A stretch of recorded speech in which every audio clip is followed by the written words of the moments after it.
ఇటువంటి ఆశీర్వచనం మాకు ఇవ్వతండి అంటున్నారు అహిరావణం అని స్తోత్రం చేస్తున్నారయ్యా అహిరావణుడు ఆ జగదంబకు. పూజిత జగదంబ అంబ పూజిత జగదంబ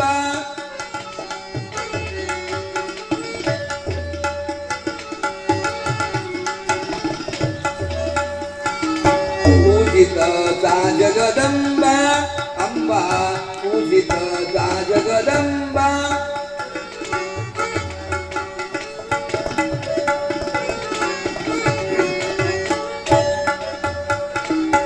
అంబుదళాక్షిణి శంభు విలాసిని అంబుదళాక్షిణి శంభు విలాసిని అంగని నాచేరంభ అంబ పూజిత జగదంబ అంబ పూజిత జగదంబ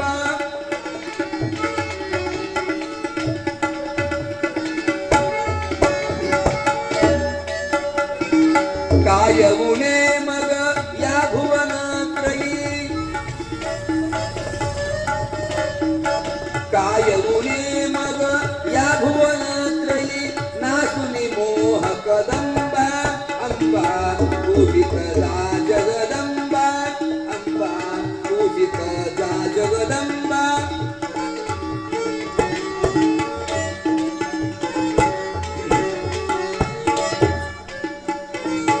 మధ్వమునీశ్వర స్వామి రమాపతి మధ్వమునీశ్వర స్వామి రమాపతి ధ్యానమణి నవి సంబ అంబ పూజిత జగదంబ అంబ పూజిత జగదంబ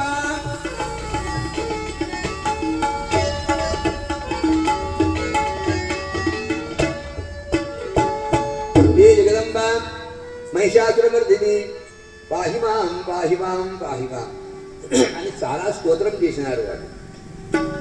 అమ్మా ఇక నీ దయ కావాలి, మేము రామలక్ష్మణులను తీసుకురావడానికి పోతున్నాం అని నమస్కారం చేసి ఇక వెళ్ళినారయ్యా.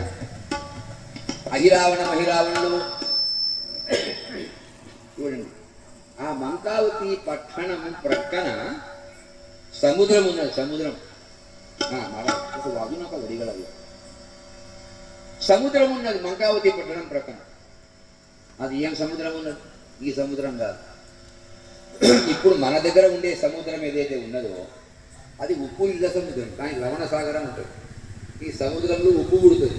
మన సముద్రంలో సముద్రాలు 7 రకాలు ఉన్నాయి. 7 సముద్రాలు ఉన్నాయి. లవణ సాగరము అంటే మన దగ్గర ఉండే సముద్రం. లవణ సాగరం అంటే ఉప్పు నీళ్ళ సముద్రం మనది. ఇది కాకుండా ఇంకా 2వ సముద్రం ఉన్నది, అది క్షీర సాగరము ఉన్నది. పాల సముద్రం ఉన్నది, పాల సముద్రం. అది వైకుంఠంలో ఉన్నది పాల సముద్రం. ఆ పాల సముద్రంలోనే నారాయణమూర్తి శేషవంశకం పైన పరుండి ఉంటాడు ఎల్లప్పుడు. తర్వాత దధి సముద్రం ఉన్నది, అంటే పెరుగు సముద్రం ఉన్నది. ఆ సముద్రంలో పెరుగే ఉంటుంది, ఇంకేముండదు. తర్వాత ఇంకో సముద్రం ఉన్నది, అది మధు సముద్రం.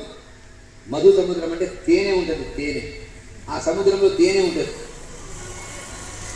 దాని తర్వాత ఇక్షు సముద్రం అన్నారు. ఇక్షు సముద్రం అంటే చెరుకు పాలు. చెరుకు పాలు కూడా మధురంగా ఉంటాయి. ఆ సముద్రంలో మొత్తం చెరుకు పాలే ఉంటాయి. ఇక్షు సాగరం దానికంటారు.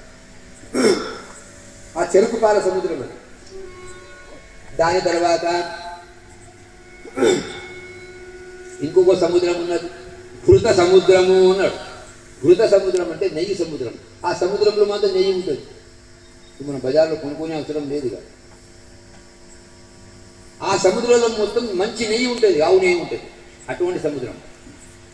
ఇక 7వ సముద్రం చాలా విచిత్రమైనటువంటిది అయ్యా. ఆ సముద్రం పేరు వింటేనే మీరు ఆశ్చర్యపడతారు. అటువంటి సముద్రం ఉన్నది. 7వ సముద్రం ఉన్నది. అది సురా సముద్రము అన్నాడు. అంటే సారా సముద్రం అంట. సారా తాగుతారు కదా. దుకాణంలో వెళ్ళి లైన్ లైన్ నిలబడి కొనుక్కొని పోయి తాగుతారు కదా, అది సముద్రం, దాని సముద్రం ఉన్నది. ఆ సముద్రం దగ్గర మన దగ్గర కనుక ఉన్నట్లయితే ఎంత బాగుండే.